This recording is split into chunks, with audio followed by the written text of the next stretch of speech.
The October skies above Millwood County hung low and heavy, pressing down on the small town of Ravenbrook like a lid on a pot of boiling discontent. Sheriff Tom Mercer stood at the edge of Blackwood Forest, his weathered face grim as he surveyed the scene before him. The body of 17-year-old Jessica Miller lay sprawled on the forest floor, her once lively eyes now vacant, staring accusingly at the canopy of trees above. "Who found her?" Tom asked, his voice barely audible above the whisper of the wind through the leaves. Deputy Sam Wilson shifted uncomfortably beside him. "Hikers, couple from out of town. They're pretty shaken up." Tom nodded, crouching beside the body. Jessica's neck bore the unmistakable marks of strangulation, angry purple bruises forming a grotesque necklace against her pale skin. Her clothes were intact, hands positioned peacefully at her sides.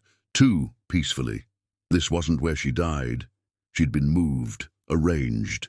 "That's the third one in 2 months," Sam whispered, removing his hat out of respect. "All young girls, all posed the same way." Tom's jaw tightened. "Call the county coroner and keep this quiet. Last thing we need is a panic." But Ravenbrook was too small for secrets. By nightfall, the news had spread through the town like wildfire. Jessica Miller, honor student and volunteer at the local library, was dead, likely by the same hand that had taken Eliza Thompson and Rebecca Davis. The Millers' modest home on Maple Street overflowed with neighbors bringing casseroles and whispered condolences. In the kitchen, Jessica's mother, Martha, sat rigid at the table, her fingers mechanically shredding a tissue, eyes fixed on nothing. Tom removed his hat as he entered, nodding respectfully to Jessica's father, James, who stood by the window, a silent sentinel against the encroaching darkness outside. "Jim," Tom began, his voice low, "I need to ask some questions." James Miller turned, his face haggard with grief. "She was at the library, Tom, like every Thursday. Said she'd be home by 9. And when she didn't come back? We called around 10, then drove through town, filed the report at midnight." His voice cracked. "You know the rest." Tom nodded, making notes in his small pad. "Anyone she was afraid of? Any strange behavior lately?" Martha looked up suddenly, her eyes focusing. "That new history teacher, the one from Boston. Jessica said he gave her special projects, kept her after class." James shook his head. "Martha, don't. Mr. Harrison has been nothing but kind. She changed after starting his class," Martha insisted, her knuckles white around the shredded tissue. "Secretive, staying out later, writing in that journal she wouldn't let me see." Tom's pen paused over the notepad. "Journal, do you have it?" The Millers exchanged glances. "She kept it in her backpack," James said finally, "but it wasn't with her things when—" Tom nodded, making another note. "I'll need to check her room, with your permission." Jessica's bedroom remained frozen in time. Posters of bands on the walls, college brochures spread across a desk, a sweater tossed carelessly over a chair as if its owner had just stepped out momentarily. Tom moved methodically, checking drawers, looking under the mattress, inspecting the closet. He found nothing until his eyes caught a slight discoloration on the hardwood floor beneath the bed. Crouching down, he discovered a loose floorboard. Beneath it lay a leather-bound journal, its pages filled with Jessica's neat handwriting. As Tom flipped through it, his blood ran cold. The final entry, dated the day of her disappearance, contained just 3 lines. "He knows I figured it out, says we need to meet tonight to discuss my misunderstanding. I'm bringing the photos as proof. If anything happens to me, the truth is hidden where it all began." The rain came down in sheets as Tom sat in his office, Jessica's journal open before him. The previous entries painted a disturbing picture. Jessica had been investigating the deaths of Eliza and Rebecca, convinced they weren't random attacks but connected to something sinister in Ravenbrook's seemingly tranquil community. Her entries mentioned old town records and connections to the founders. Most troublingly, she'd written about the pattern repeating and cycles of 30 years. A knock at the door interrupted Tom's reading. Dr. Eleanor Reed, the county coroner, entered, shaking water from her coat. At 45, Eleanor had the clinical detachment necessary for her job, but her eyes betrayed her exhaustion. "You're not going to like this, Tom," she said, placing a file on his desk. "Give it to me straight. Same cause of death as the others, manual strangulation. But there's something else." She opened the file, pointing to photos of microscopic fibers. This residue was under her fingernails and embedded in the bruising on her neck. "It's an unusual compound, some kind of resin mixed with brick dust and—" She hesitated. "Bone meal." Tom frowned. "Bone meal? Like fertilizer?" Eleanor shook her head. "Human bone, pulverized and processed. Old, too, based on the degradation." Tom leaned back, the chair creaking under his weight. "What the hell are we dealing with, Ellie?" "I wish I knew. But there's more. All three girls had microscopic amounts of the same substance. I missed it in the first two because I wasn't looking for it." Tom rubbed his face, feeling the stubble of a day without shaving. "Any leads on what this stuff is used for?" "I sent samples to the state lab, but my guess, some kind of ceremonial mixture, maybe something historical given the composition."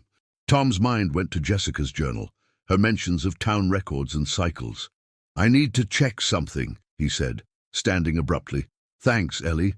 The Ravenbrook Historical Society occupied the town's original courthouse, a stately brick building that had stood since 1802. Despite the late hour, lights shone from the windows. Inside, Tom found Daniel Harrison, the history teacher Martha Miller had mentioned, surrounded by open books and documents. Harrison looked up, surprise registering on his face. "Sheriff Mercer, what brings you here at this hour?" Tom approached cautiously. "Working late, Mr. Harrison?" The teacher gestured to the papers around him. "Research for my doctoral thesis on small-town development in post-revolutionary America." He paused, removing his glasses. "I heard about Jessica Miller. Terrible tragedy. She was one of my brightest students." Tom studied the man, mid-30s, scholarly appearance, nothing outwardly threatening. "Mrs. Miller mentioned Jessica was doing special projects for you." Harrison nodded. "Local history research. She was particularly interested in Ravenbrook's founding families." He hesitated. "Actually, she came to me a few weeks ago with some unusual theories." "What kind of theories?" Harrison seemed to choose his words carefully.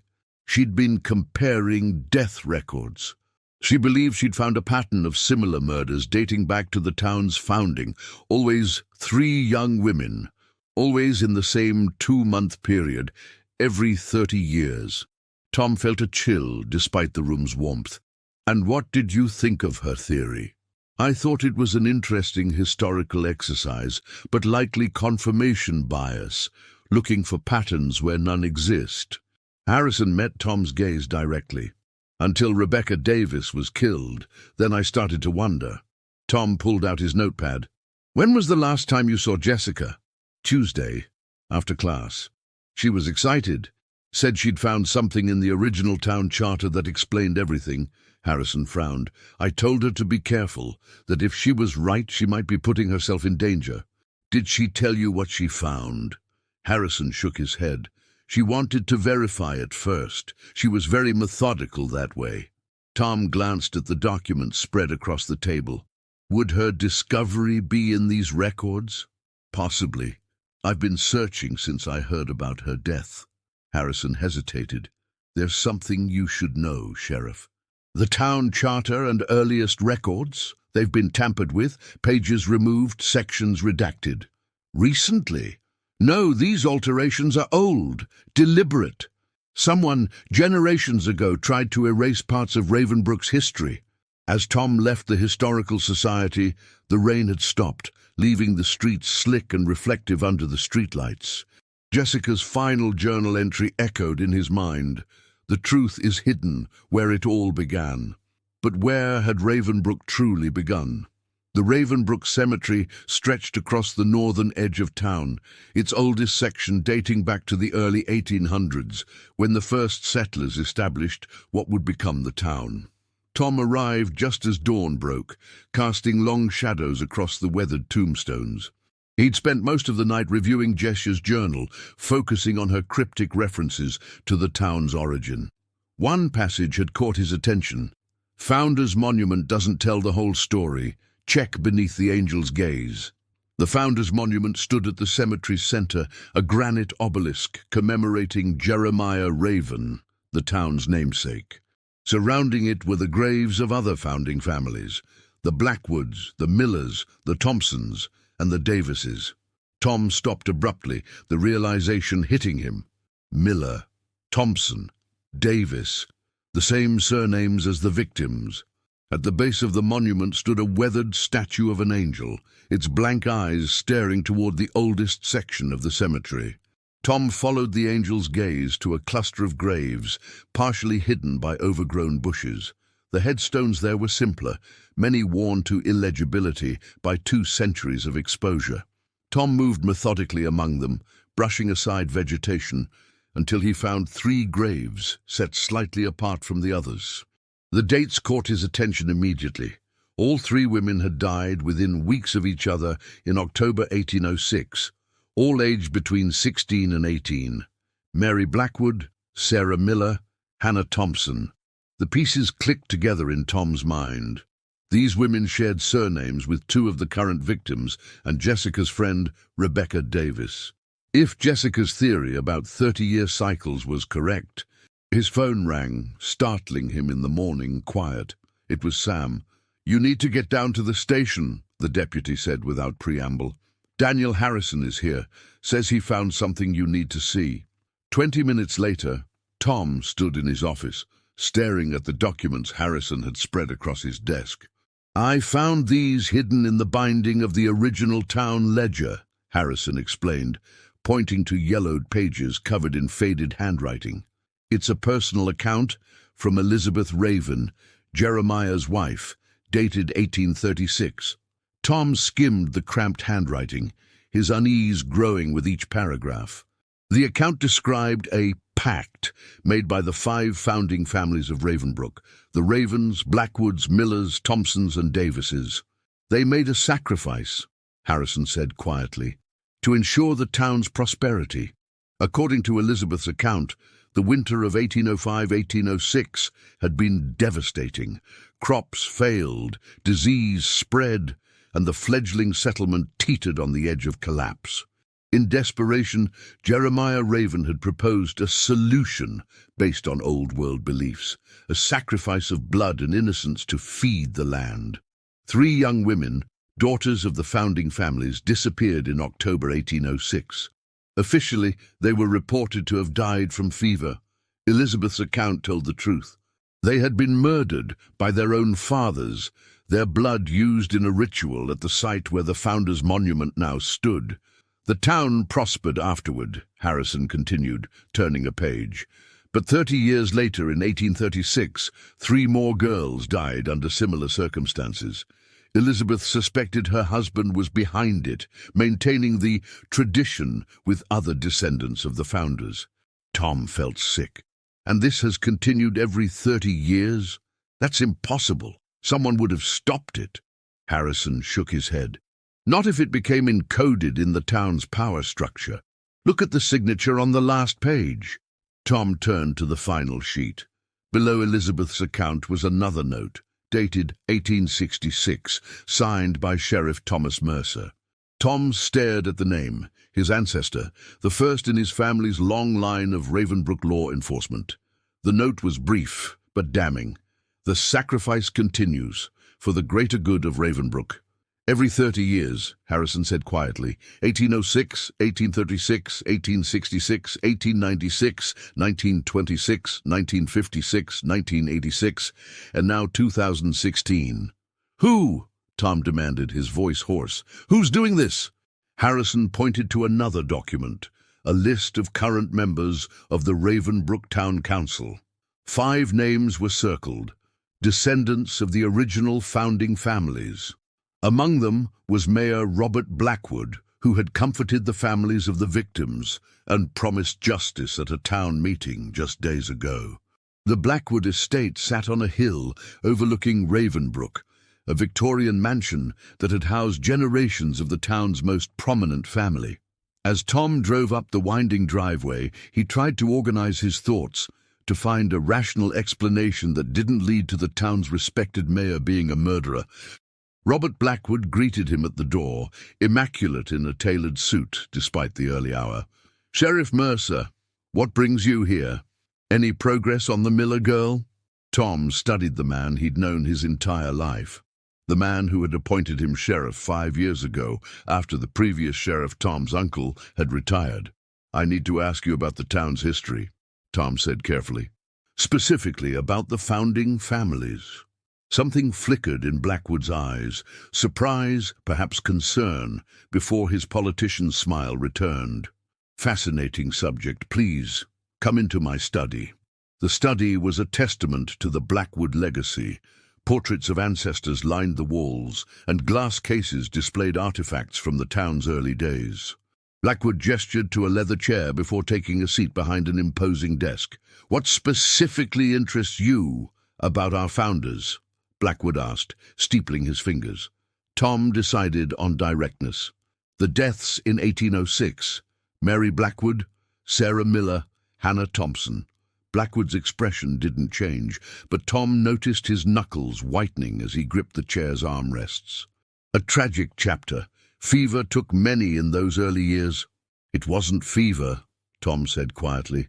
"Was it, Robert?" A heavy silence filled the room. Finally, Blackwood sighed. "You've been talking to Harrison. Found Elizabeth's journal, I assume." Tom leaned forward. "Is it true? The sacrifices every 30 years. Blackwood's face hardened. "You don't understand what's at stake, Tom. This town, its prosperity, its safety, it requires maintenance." "Maintenance?" Tom's voice rose. "3 innocent girls are dead." "For the greater good," Blackwood replied calmly.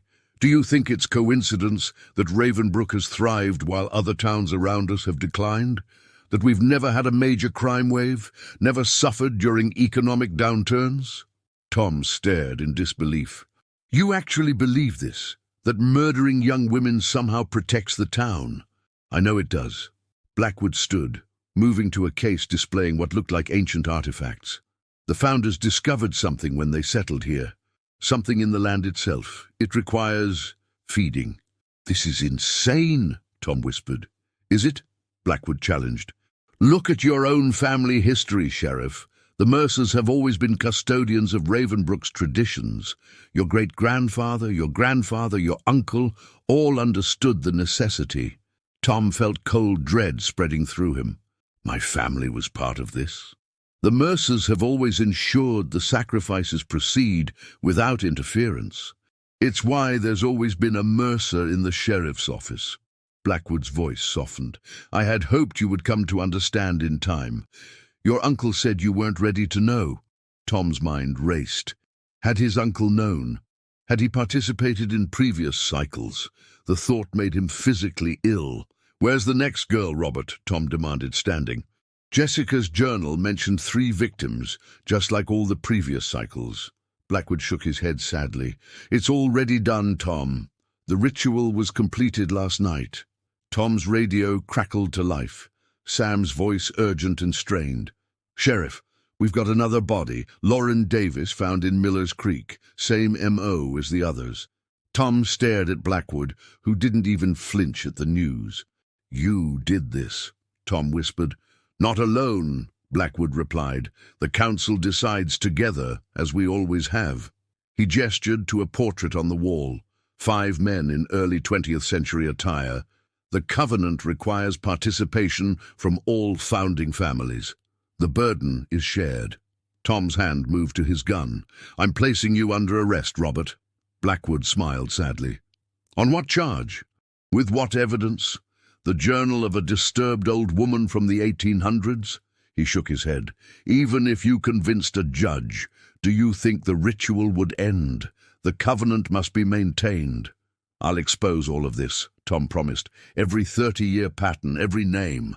"Others have tried," Blackwood said quietly. "Harrison isn't the first to discover Elizabeth's account." But Ravenbrook protects its secrets. His eyes hardened. And its protectors. As Tom drove toward Miller's Creek, his mind churned with horrible possibilities. How deep did this conspiracy go? How many in town were complicit or simply turned a blind eye? And what of his own family's involvement? One thing was certain, the cycle would end now with him. Whatever the cost, there would be no more sacrifices in Ravenbrook. Miller's Creek wound through Ravenbrook like an artery, its waters flowing from the hills above town down to the wider river in the valley. The crime scene was located at a secluded bend, accessible only by a narrow dirt path through dense woods. As Tom approached, the familiar tableau of emergency vehicles and yellow tape greeted him. Sam met him at the perimeter, his young face ashen. "Lauren Davis, age 16. Sam reported quietly. "Jogger found her about an hour ago. Same as the others, strangled, posed." Tom nodded grimly. "Who's processing the scene?" "State Police Forensics. I called them directly." Sam hesitated. "Figured we needed outside eyes on this one." Tom glanced sharply at his deputy. "Why's that?" Sam lowered his voice. "Found this in her hand." He passed Tom an evidence bag containing what looked like a small carved wooden token. On one side was etched a symbol, 5 interlocking circles. "Recognize it?" Tom did. The same symbol was on Ravenbrook's town seal, representing the 5 founding families. "Good call on the state police," he said finally. "Did you contact Lauren's parents?" Sam nodded. "They're at the station with Dr. Matthews."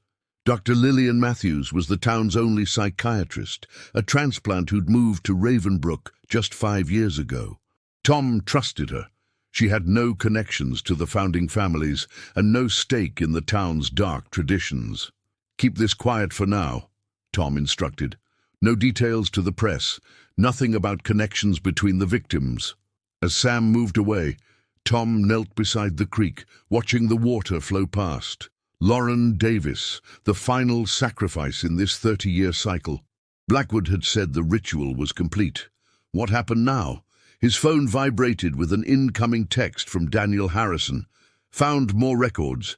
Meet at the library basement ASAP." 30 minutes later, Tom descended the narrow stairs to the Ravenbrook Library's basement archives. The space smelled of old paper and dust, illuminated by flickering fluorescent lights. Harrison sat at a table surrounded by stacks of leather-bound volumes and archival boxes. "I've been piecing together the records," Harrison said without preamble. "After each 30-year cycle, Ravenbrook experiences a period of unusual prosperity. New businesses, population growth, even statistically improbable good fortune. Lottery winners, medical miracles, that sort of thing." Tom frowned. "You're saying the sacrifices actually work?" "I'm saying there's a correlation," Harrison clarified, "which could be coincidence, selective reporting, or—" He hesitated. "Something else." "Like what?" Harrison pushed a book across the table, an academic work on mass hysteria and shared delusion. "Belief is powerful. If the town's leadership believed in this ritual strongly enough, they might unconsciously work to ensure prosperity afterward. Approving development projects, attracting business, helping certain families." Tom considered this. So the murders create a self-fulfilling prophecy. Possibly. Harrison pulled out another document, a map of Ravenbrook with several locations circled in red. "But there's more. Each cycle, the murders occur at specific locations, sites that correspond to what Elizabeth Raven called the 5 points of power, places where the founding families originally claimed the land." Tom studied the map. Blackwood Forest, the old Thompson Quarry, Miller's Creek, the locations of the recent murders aligned perfectly with 3 of the circled areas. "What are the other 2 points?" Tom asked. "The Founders' Monument in the cemetery and the Town Hall, built on the site of the original meeting house." Harrison's voice dropped. "According to Elizabeth's account, these 5 points form a pentagram when connected, with the town at its center." Tom felt a headache building behind his eyes. The rational part of him wanted to dismiss all this as superstition and coincidence, yet the evidence of the 30-year murder cycles was undeniable. "There's one more thing," Harrison said, pulling out a small notebook. "Jessica gave this to me for safekeeping the day before she died. It contains names of council members going back to 1896, cross-referenced with Sheriff's Department records." He met Tom's gaze. "Your grandfather was sheriff during the 1956 cycle, your uncle during 1986. Tom took the notebook, dread pooling in his stomach. "And my father? Was he involved?" Harrison shook his head. "Your father's name never appears in any of the records. He left Ravenbrook in 1975, right? Never came back." Tom nodded slowly. His father had abandoned the family when Tom was just a baby, cutting all ties with Ravenbrook. Tom had always assumed it was simple irresponsibility. Now he wondered if his father had fled for other reasons. "What about you, Tom?" Harrison asked quietly. "Did you know about any of this before now?"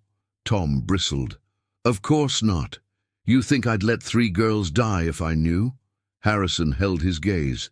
"Your uncle raised you after your mother died, groomed you to be sheriff, never mentioned family traditions, town history." Tom thought back to his childhood, to conversations with his uncle that had seemed odd but inconsequential at the time.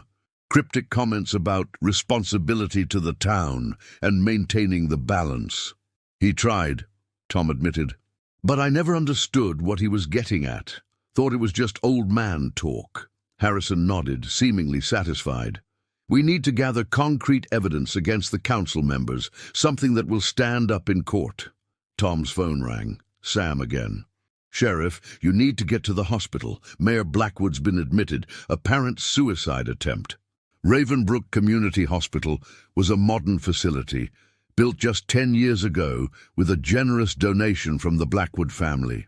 Tom found Sam outside the ICU, talking with Dr. Nora Chen, the hospital's chief of medicine. He ingested a mixture of prescription medications and some kind of unknown substance, Dr. Chen reported. "We've pumped his stomach and he's stabilized, but he hasn't regained consciousness." "Unknown substance?" Tom questioned. Dr. Chen frowned. "The lab's still analyzing it, but preliminary results show traces of the same compound we found in Jessica Miller's toxicology report. Though she had only trace amounts." Tom exchanged glances with Sam. "The same substance, Doctor. Reed found under the victim's fingernails." "Possibly," Dr. Chen confirmed. "We're comparing samples now." "Was it a genuine suicide attempt?" Tom asked. Dr. Chen hesitated. "The dosage was significant, but—" She lowered her voice. "There was a note. It didn't read like a typical suicide note, more like instructions. I need to see it." The note had been placed in an evidence bag, the mayor's elegant handwriting flowing across the monogrammed stationery. "The cycle is complete, the covenant renewed. Let the vessels be prepared for the final bonding. October 31st, midnight at the center." Tom read it twice, then looked at Sam. "Any idea what it means?" Sam shook his head. "But there's more. While you were with Harrison, we got a warrant to search Blackwood's home office.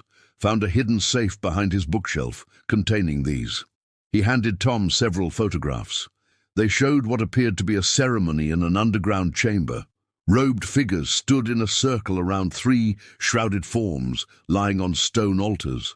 Tom recognized the location from the stone walls and arched ceiling. The old catacombs beneath Town Hall, sealed off decades ago for structural concerns. "There's a date stamp on the back," Sam added. "October 31st, 1986. Tom flipped the photo over. The date matched the last cycle of murders when his uncle was sheriff. "We need to get into those catacombs," Tom decided. "Tonight." As they left the hospital, Tom noticed a familiar car in the parking lot, Dr. Lillian Matthews' silver Audi. Wasn't she supposed to be with the Davis family? Sam nodded. "She was when I left. Maybe she came to check on Blackwood." Tom changed direction, heading back into the hospital. "Let's find out." Dr. Matthews wasn't in the ICU or anywhere else in the hospital. According to the reception desk, no one matching her description had signed in that day. Outside, Tom circled her car. The hood was cool. It had been parked for some time. Through the window, he could see her purse on the passenger seat, but no sign of Dr. Matthews herself. "Something's wrong," Tom muttered, trying the door handle. It was unlocked. Inside, he found Dr. Matthews' phone on the floor of the passenger side. The screen showed a text message draft, never sent. "It's them, town council, all 5 families in—" "Sam, put out an APB on Dr. Matthews," Tom ordered. "Then meet me at town hall with backup, state police if possible. No one local." As Sam made the calls, Tom drove to the Davis home. He found the front door ajar, the house silent and empty. No sign of the grieving parents or struggle, just coffee cups still warm on the kitchen table. His phone rang. Harrison again. "Tom, I found something big," the historian said without preamble. "The original town charter, the uncensored version. It mentions a great working that must be completed after 10 cycles. 10 cycles. Tom calculated quickly. That would be now, 2016. Exactly. Elizabeth Raven wrote about it. Something beyond the 30-year sacrifices. A culmination. Harrison's voice dropped. "Tom, I think they're planning something major on Halloween night. The vessels mentioned in Blackwood's note. I think they're planning to sacrifice the parents of the victims." Tom's blood ran cold. The missing Davis parents, the council members gathering. It all pointed to an escalation of the ritual. "Where are you?" Tom asked. "Library basement still. I'm going through the last of Elizabeth's." There was a sudden crash in the background, then the sound of breaking glass. "Someone's here," Harrison whispered. "I need to—" The line went dead. Tom tried calling back. No answer. He radioed Sam. "Harrison's in trouble at the library. Meet me there now." By the time Tom reached the library, the building was dark and locked, a closed for maintenance sign hanging on the door. He drew his gun and entered through a side door, making his way to the basement stairs. The archives were in disarray, books scattered, tables overturned, blood smeared one wall, and Harrison's phone lay shattered on the floor. Of the historian himself, there was no sign. A noise from behind a tall shelf caught Tom's attention. Weapon raised, he approached cautiously. "Come out with your hands up." A small figure emerged. Lily Chen, Dr. Chen's 16-year-old daughter, her face streaked with tears. "Sheriff Mercer," she gasped. "They took him, Dr. Harrison. Men in robes, they had knives." "Are you hurt?" Tom asked, lowering his gun. She shook her head. "I was helping Dr. Harrison research. I hid when they came in." "Did you recognize any of them?" Lily nodded slowly. "One of them, his hood fell back. It was Mr. Davis, Lauren's dad." The storm that had been threatening all day finally broke as Tom and Sam drove toward Town Hall, fat raindrops hammering the cruiser's roof and windshield. Lily Chen sat in the back seat, still shaken but determined to help. "The catacombs have multiple entrances," she explained. "The main one from the Town Hall basement, but there's another through the old church crypt, and a third that connects to the storm drain system." Tom glanced at her in the rearview mirror. "How do you know all this?" "History project last year," Lily said. "Dr. Harrison supervised it. We mapped the old tunnel systems under Ravenbrook. And the town council just let students explore dangerous underground tunnels?" Sam asked, skeptically. Lily shook her head. "They didn't know. Dr. Harrison said some places should be explored because the official history isn't always the whole truth." Tom made a decision. "The storm drain entrance. Where is it?" "Ravine Park, by the old bridge." Tom changed course. "We'll enter that way, element of surprise." "Shouldn't we wait for state police backup?" Sam asked. Tom checked his watch. 10:30 p.m. Blackwood's note mentioned midnight. "We don't have time." Ravine Park was deserted in the downpour, the old footbridge barely visible through the curtain of rain. Lily led them to a maintenance access point hidden behind overgrown bushes, a rusted metal door set into a concrete embankment. "It should be unlocked," Lily said. The city never bothers securing these old access points. She was right. The door swung open with a protesting screech, revealing a narrow tunnel slick with rainwater and moss. Tom switched on his flashlight, the beam cutting through the darkness ahead. "Lily, you stay here," Tom instructed. "If we're not back in an hour, call this number." He handed her a card with the state police captain's direct line. "Tell them everything." The teenager nodded, her expression serious beyond her years. Tom and Sam entered the tunnel, their footsteps echoing on the concrete. The air grew colder and danker as they descended, the sounds of the storm fading behind them. After about 500 feet, the modern concrete gave way to older stonework, arched ceilings and walls built from fitted blocks that glistened with moisture. "These must be from the original settlement," Sam whispered, his breath visible in the chill air. Tom nodded. "According to Harrison, the founders built an extensive tunnel system, supposedly for defense against potential attacks, more likely for their secret activities." They continued through the labyrinthine passages, guided by Lily's hand-drawn map. Twice they had to backtrack when confronted with collapsed sections, but gradually they made their way toward the center of town and the catacombs beneath Town Hall. As they approached, Tom began to hear a low, rhythmic chanting. He signaled to Sam to dim his flashlight, and they crept forward cautiously. The tunnel opened into a vast, circular chamber, its high ceiling supported by stone columns carved with strange symbols. Torches in iron brackets provided flickering illumination, casting long shadows across the floor, which was inscribed with the same five-circle symbol from the town seal, greatly enlarged and etched into the stone.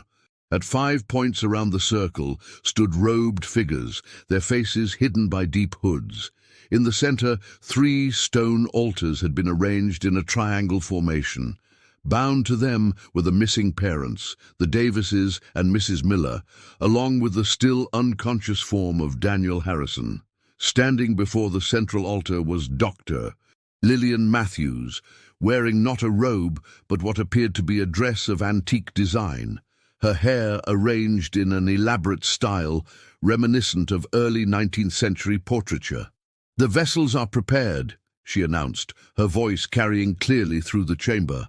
"The essence of the sacrificed innocents has been collected. At midnight, the final working will be complete, and Ravenbrook will enter a new era of prosperity and protection." Tom's mind raced.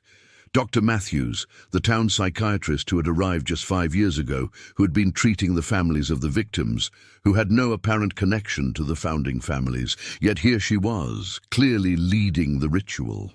10 cycles complete," she continued, raising a chalice that glinted gold in the torchlight. "The covenant will be renewed, not for 30 years, but for eternity." Tom signaled to Sam, mouthing, "On 3."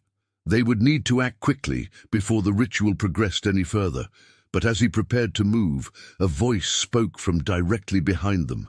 "I wouldn't do that, nephew." Tom turned to find his uncle, former Sheriff William Mercer, standing there, a revolver pointed steadily at them. Despite his 70 years, the old man's hand was rock steady, his eyes clear and determined. "Uncle Bill," Tom said, keeping his voice level, "what are you doing here?" "Same as you," the old man replied, "ensuring Ravenbrook's future." He gestured with the gun. "Now move into the chamber, both of you." Slowly, the chanting stopped as Tom and Sam were marched into the chamber at gunpoint.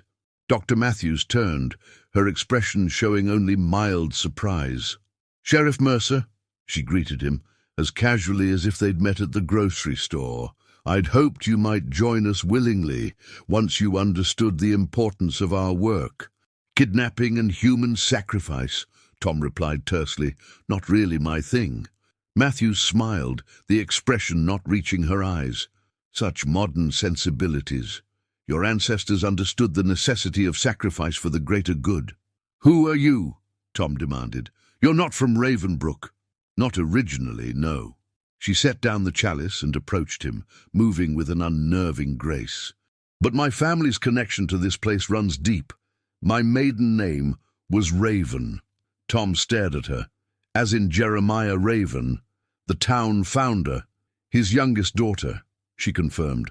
Or rather, I carry her bloodline.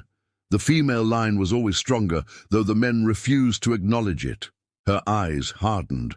They thought they controlled the power in the land, but they merely channeled it. The true understanding has always belonged to the women.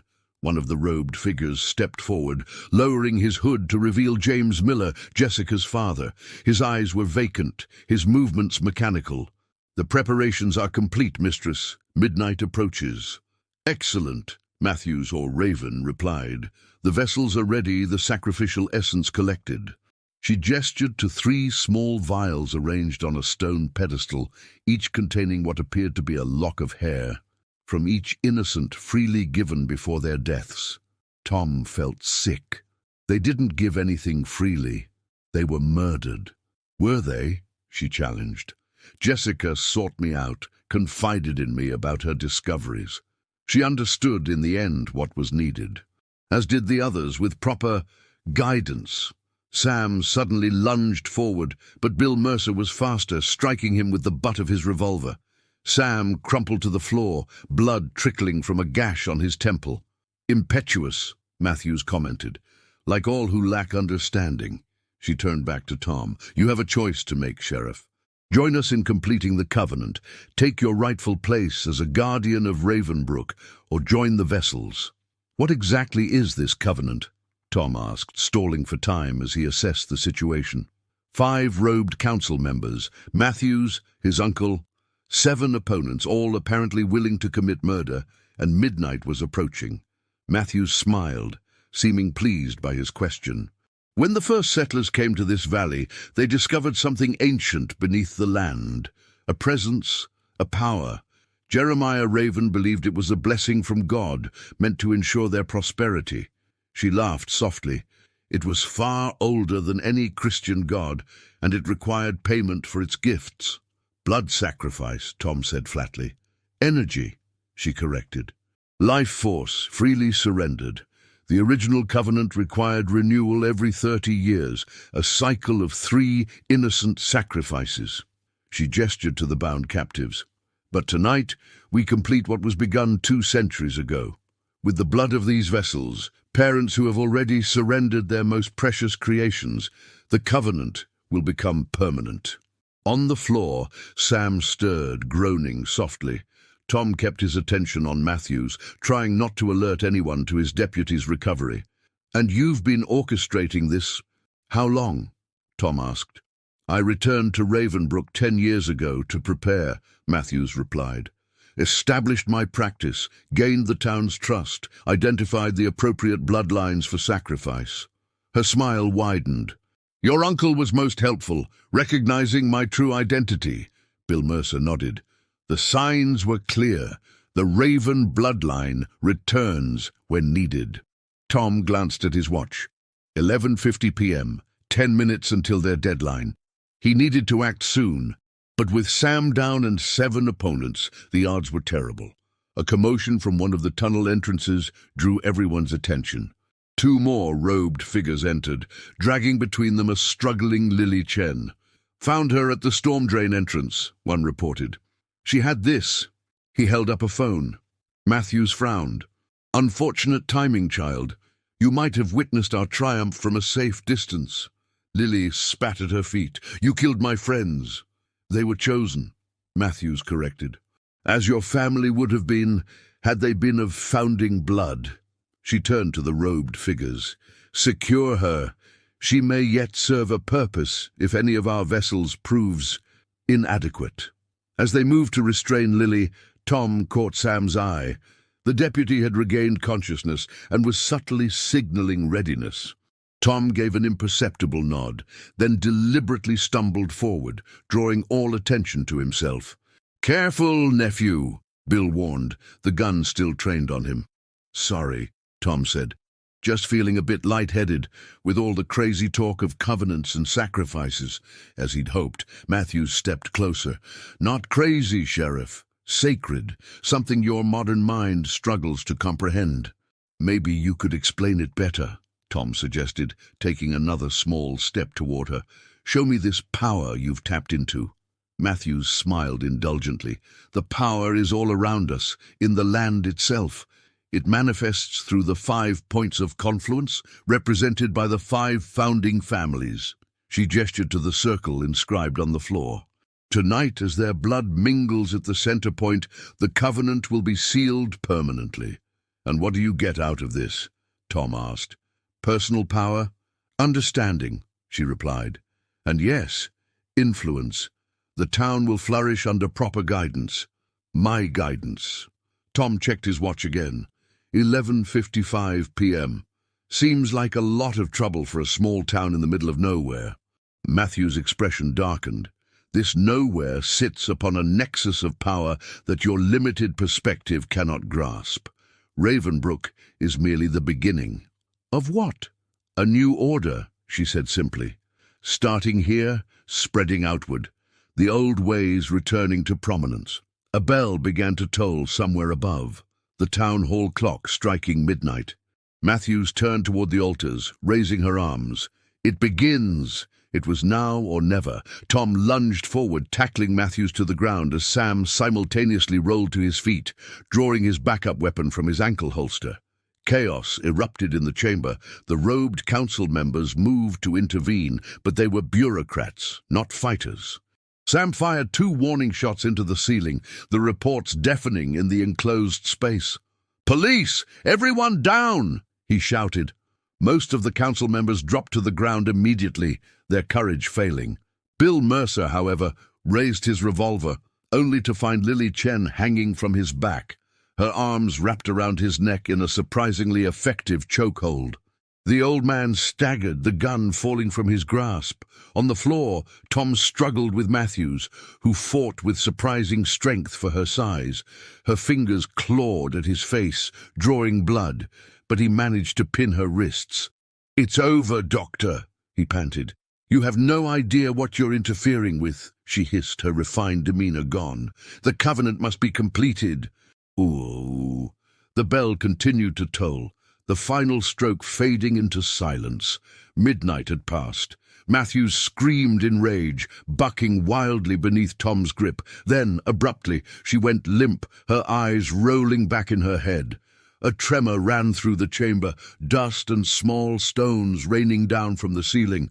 "What the hell?" Sam exclaimed. Tom quickly cuffed Matthew's unresisting form, then moved to free the captives from the altars. Harrison was first, the historian groggy but conscious. "Did we stop it?" he asked weakly. "I think so," Tom replied, helping him sit up. "The clock struck midnight, but nothing happened." Harrison shook his head. "The ritual incomplete." Another, stronger tremor shook the chamber, cracks appearing in the ancient stonework. A low rumbling grew from beneath their feet. "We need to get out of here," Tom called, moving to free the Davis parents. "Sam, help with Mrs. Miller. Lily, find us the fastest way out." As they worked to evacuate, Bill Mercer struggled to his feet, his face contorted with fear. "You don't understand what you've done," he said to Tom. "The covenant must be renewed or sealed. Without either—" The rumbling increased, the floor beneath the central altar beginning to crack and split. From the fissure emerged a sickly green glow and an odor of decay. "Move!" Tom shouted, helping the dazed captives toward the exit Lily indicated. "Everyone out now!" They fled through the tunnels as the catacombs collapsed behind them, emerging into the pouring rain just as a massive sinkhole opened in the town hall square, swallowing the historic building in seconds. In the chaos that followed, emergency services, evacuations, the stunned disbelief of townspeople watching their most iconic building disappear into the earth, Tom found himself standing with Harrison, watching the destruction from the relative safety of Ravine Park. "What was it?" Tom asked quietly. "What was really down there?" Harrison shook his head. "Something old. Something that had found a way to feed on the town through the founder's bargain." He looked at Tom. "Your ancestors didn't defeat it. They just regulated it, a sacrifice every 30 years to keep it contained and satisfied. And now?"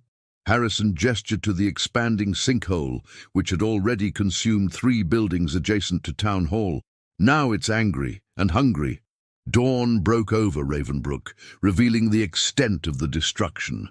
The sinkhole had stabilized overnight, leaving a gaping wound in the heart of the town, a perfect circle approximately 300 feet in diameter and of unknown depth, its edges sheer as if cut by a giant cookie cutter. Emergency management teams from the state had arrived, establishing a perimeter and beginning evacuations of buildings within a 100-yard radius of the collapse. News crews crowded the police barricades, their satellite trucks lined up along Main Street. Tom stood at the edge of the command center tent, watching the controlled chaos. He hadn't slept, overseeing the arrest and processing of the town council members and Dr. Matthews, who had retreated into catatonic silence after her capture.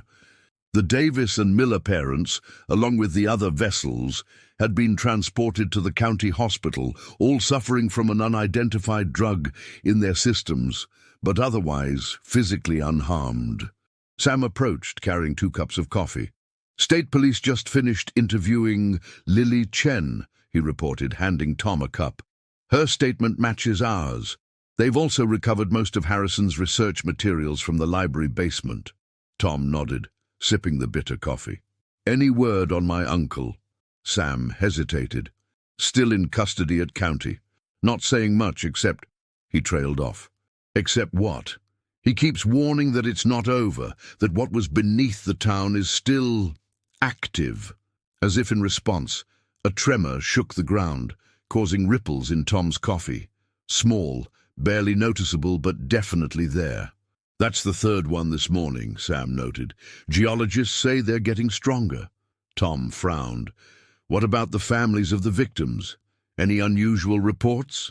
"Nothing specific, but—" Sam lowered his voice. "The coroner called. The bodies of the 3 girls, they're changing." "Changing how?" "Decomposition accelerating way beyond normal rates, and there's something else, a residue forming on the skin, similar to the compound we found earlier, but evolving somehow." Tom's phone rang. Daniel Harrison. The historian had been treated for minor injuries and sedation at the hospital, then released to assist authorities with understanding the recovered documents. "Tom, you need to see this," Harrison said without preamble. "I'm at the morgue with Dr. Reed." 20 minutes later, Tom stood in the county morgue's examination room, staring at what remained of Jessica Miller's body. Accelerated decomposition was an understatement. The corpse had partially liquefied, the remaining tissue covered in a greenish-black substance that seemed to pulse with its own inner light. "This isn't natural," Dr. Reed stated flatly, her scientific detachment clearly strained. "Nothing decomposes like this, and the other 2 victims show identical progression." Harrison pointed to the substance. "It matches what was in the vials at the ritual site. The sacrificial essence Matthews mentioned. I think it's some kind of conduit." "For what?" Tom asked. "For whatever's beneath Ravenbrook." Elizabeth Raven's journal mentioned that the sacrifices weren't just killings, they were preparations. The victims became vessels, channels through which the entity could access our world. "But we stopped the ritual," Tom pointed out. "The final stage didn't happen." Harrison nodded grimly. "Which means the entity is trying to complete the connection through the only available means, the original victims." As if confirming his theory, another tremor shook the building, stronger than before. Equipment rattled on shelves, and the lights flickered momentarily. "We need to contain this," Tom decided. "Dr. Reed, can you isolate the remains? Some kind of sealed environment?" She shook her head. "I've tried. Nothing holds this substance. It eats through everything, plastic, metal, even lead." Harrison pulled out his tablet, showing Tom an ancient diagram recovered from the library archives. "According to this, the only way to break the connection is to sever the entity's ties to our world completely.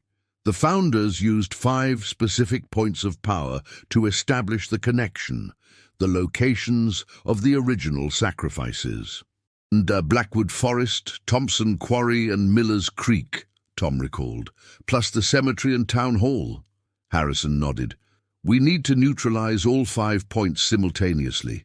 The ritual they used involved human sacrifice, but there might be another way, a countermeasure described in Elizabeth's journal. What kind of countermeasure? A purification ritual. Salt, iron, silver, flowing water and fire, elements traditionally used to ward against dark forces. Harrison looked uncomfortable. I know it sounds like superstition, but given what we've seen... Tom made a decision. What do we need? An hour later, 5 teams had been assembled, each led by someone with direct connection to the case. Tom, Sam, Harrison, Dr. Reed and, surprisingly, Lily Chen, who had refused to be sidelined. The connection is strongest through bloodlines, Harrison had explained. Those with ties to the founders have the greatest influence, both for strengthening and weakening the entity's grip. Each team carried identical supplies. Salt harvested from the local quarry, iron nails from the town's original blacksmith shop, recovered from the Historical Society, silver coins minted in the early 1800s, containers of water from the river that bordered Ravenbrook, and torches soaked in a mixture of local pine resin and herbs that Elizabeth Raven had documented. They would need to reach their assigned locations and perform the countermeasure simultaneously at exactly 12:12 p.m., the moment when the sun would be at its zenith over Ravenbrook, according to Harrison's calculations. As Tom prepared to leave for Blackwood Forest, his phone rang again, an unknown number. "Sheriff Mercer," he answered. "They won't work," came the calm voice of Dr. Matthews. "Your little rituals of purification." Tom signaled to a nearby officer to trace the call. "You're supposed to be in custody, Doctor." She laughed softly. "Bodies are just vessels, Sheriff. Mine served its purpose, but is no longer required." A chill ran down Tom's spine. "What are you saying?" "The covenant cannot be broken by such simple means. It was sealed with blood and can only be redirected through blood." Her voice took on an otherworldly quality. "The hour approaches, the hunger grows, Ravenbrook will be consumed, and from its remains something new will emerge." The line went dead. Seconds later, Sam rushed over, his face pale. "Matthews is dead. Found in her cell 5 minutes ago. Apparent suicide." Another tremor shook the ground, stronger than any before. In the distance, buildings began to collapse as the earth shifted beneath them. The sinkhole was growing again, expanding outward in a perfect circle. "We need to move," Tom ordered. "Now." Blackwood Forest loomed before Tom, its ancient trees swaying in a wind that seemed to come from nowhere, their branches creaking like arthritic joints. The normal sounds of the woods, birdsong, rustling leaves, the scurrying of small animals, were absent, replaced by an oppressive silence broken only by the moaning wind. The exact spot where Jessica Miller's body had been found was marked by police tape, now fluttering wildly in the unnatural gusts. Tom approached cautiously, carrying his supplies in a canvas bag. His radio crackled with static as Sam's voice came through. "In position at the quarry," the deputy reported. "You wouldn't believe what's happening here. The water in the quarry pit is moving, like it's alive." "Maintain position," Tom replied. "Wait for the signal."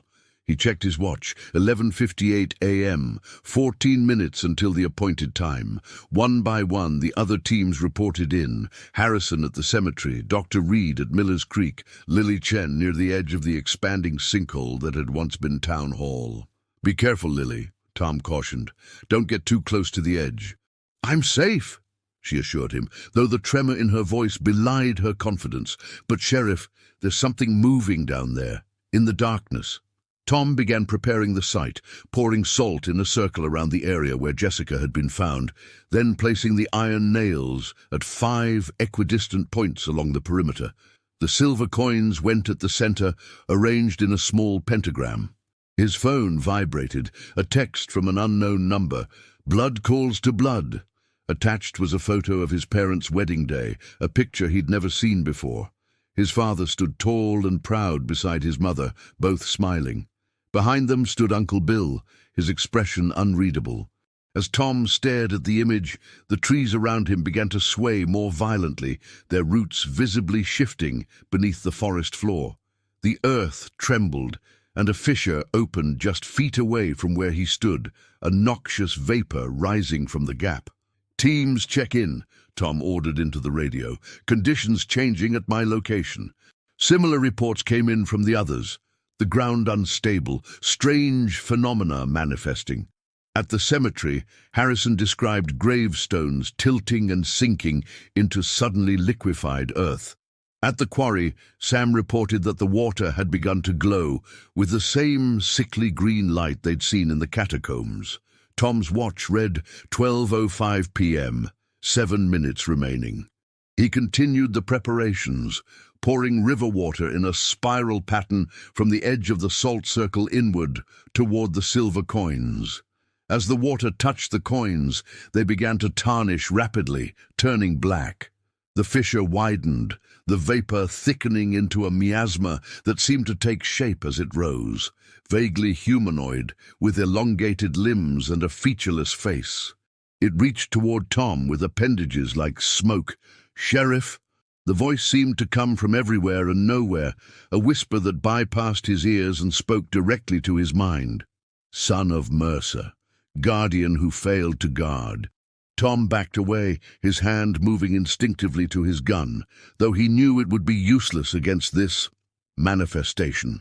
"The covenant is breaking," the voice continued. "The balance disturbed, hunger grows. We must feed."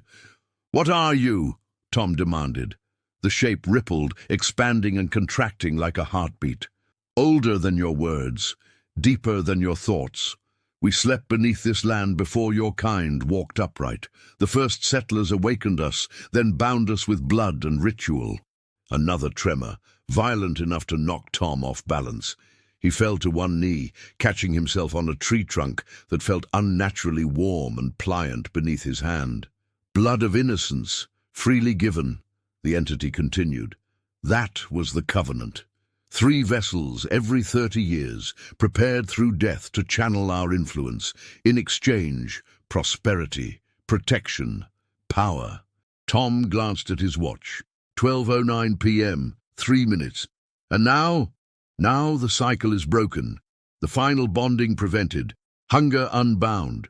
The shape lunged forward suddenly, enveloping Tom in cold vapor that filled his lungs with the taste of ancient decay. "But your blood carries power. Mercer blood. Guardian blood.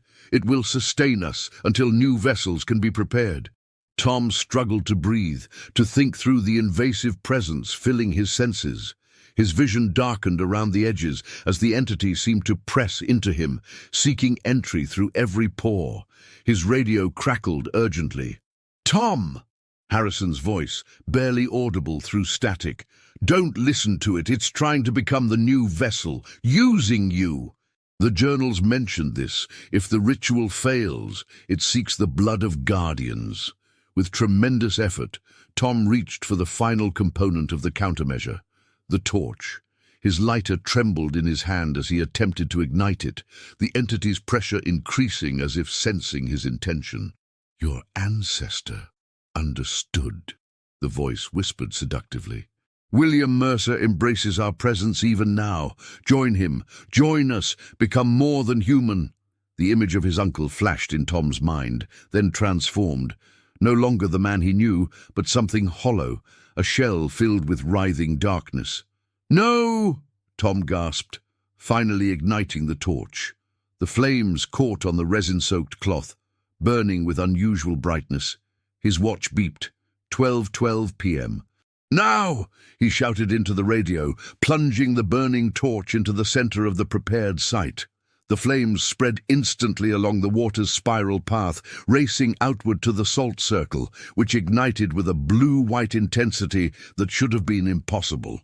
The iron nails glowed red-hot, then white, driving themselves deeper into the earth with metallic shrieks.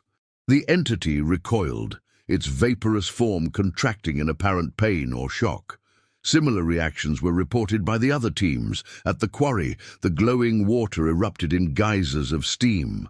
At the cemetery, the disturbed graves settled with audible sighs. At Miller's Creek, the contaminated water suddenly ran clear. At the sinkhole's edge, the expansion halted abruptly. For a moment, Tom felt a surge of hope. The countermeasure was working. Then came the backlash. The earth convulsed beneath Ravenbrook, a seismic event so powerful that it registered on monitors across the state. The 5 points of power, the anchors of the Covenant, were indeed neutralized, but the entity wasn't banished. Instead, freed from its constraints, it erupted in a wave of chaotic energy that tore through the physical world. Trees in Blackwood Forest twisted and fell as if struck by tornado winds. The ground rippled like water. Tom was thrown backwards, crashing into an oak tree with enough force to drive the air from his lungs. Through the chaos, his radio somehow still functioned, carrying frantic reports from the other teams. Sam was safe, but trapped by fallen rocks at the quarry. Harrison had taken shelter in an old mausoleum as graves collapsed around him. Dr. Reed reported Miller's Creek had overflowed its banks, forcing her to higher ground. Only Lily failed to respond. "Lily!" Tom called repeatedly into the radio. "Report!" When her voice finally came through, it was eerily calm amidst the static. "It's beautiful," she whispered. "Down in the darkness, I can see everything." A final devastating tremor shook Ravenbrook, and then, abruptly, everything stopped. The unnatural wind died, the ground stabilized. The fissure before Tom sealed itself, the entity's vaporous form dissipating like morning mist. In the sudden quiet, Tom's radio crackled one last time with Lily's voice, now sounding like her normal self but confused and frightened. "Sheriff, what happened? I think I'm inside the sinkhole somehow. There's a cavern. It looks man-made." 6 hours later, as emergency teams continued assessing the damage to Ravenbrook, Tom stood at the edge of what had once been the sinkhole. It had transformed, no longer a gaping wound, but a perfectly circular lake of crystal-clear water, so pure that tests couldn't detect a single contaminant. At its center, a small island had formed, barely 10 feet in diameter, upon which stood a single oak sapling that witnesses swore hadn't been there an hour ago. Lily Chen had been rescued from a previously unknown chamber deep beneath the town, a space older than Ravenbrook itself, with walls covered in symbols that predated any known written language. She remembered nothing after approaching the sinkhole's edge, but the search teams had found her seated calmly on a stone bench in the chamber, unharmed. "What happens now?" Sam asked, standing beside Tom at the lake's edge. Tom had no answer. The town council members were in custody, facing charges of kidnapping and attempted murder. The strange phenomena had ceased. The bodies of Jessica Miller, Eliza Thompson, and Rebecca Davis had been cremated after the corrupting substance had mysteriously evaporated from their remains. But questions remained. Had they truly banished the entity, or merely transformed its influence? What was the significance of the lake and the sapling, and what of Lily's missing memories?